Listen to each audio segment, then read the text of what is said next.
The Black Sea remains a region of strategic importance for the European continent and the Euro-Atlantic region, the declaration says. This is the first official document signed within the trilateral program of Romania, Moldova and Ukraine.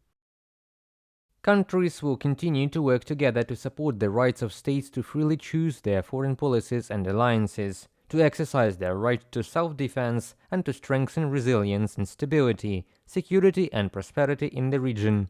From the joint declaration following the results of the first Black Sea Security Conference.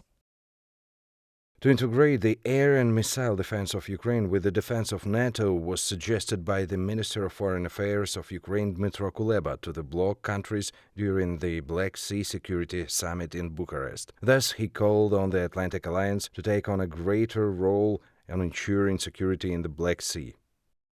We need to address the common Russia problem together. For instance, I support the expert idea to integrate the air and missile defense systems of Ukraine with the ones of the Black and Baltic Sea NATO allies. It is time to work out a comprehensive security network for all nations of the region that feel threatened by the maniac on the loose.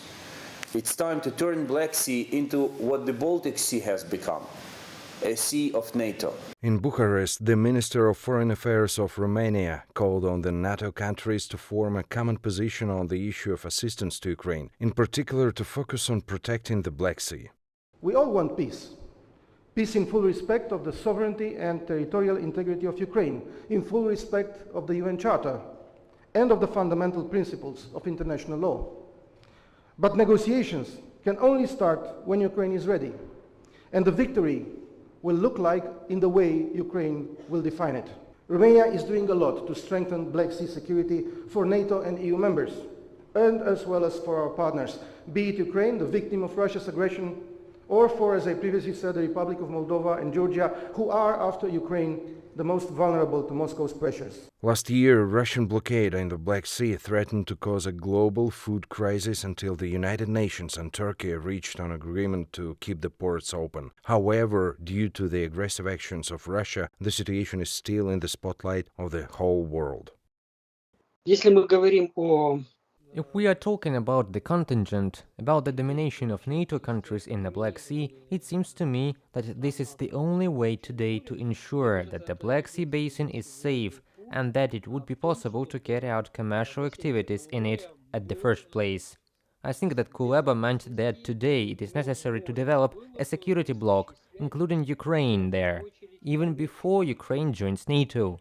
In March of this year, a bill was submitted to the U.S. Senate that provides for increased U.S. support to strengthen the security of the countries of the Black Sea region. Within a year after an adoption of the law, a comprehensive strategy should be developed to increase military assistance and strengthen coordination with NATO and the EU, the bill says. We are also talking about the economic security of the countries of the Black Sea basin, including Ukraine, Georgia and Moldova.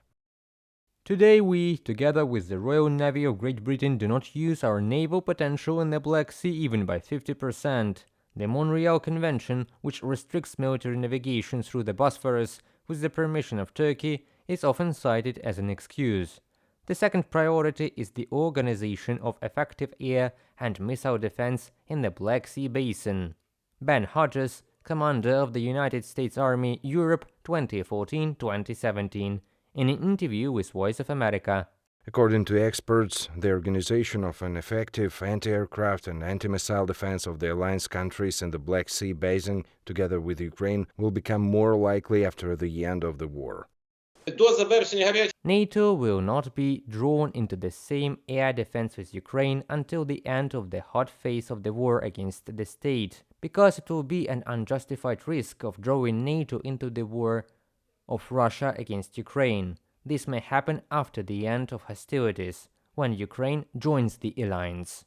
The upcoming alliance summit in Vilnius in July is an opportunity to move forward on Ukraine's long-awaited membership in NATO, Dmytro Kuleba believes. According to him, in the summer, Kyiv expects to receive an answer to the main question, when and how Ukraine will join the bloc.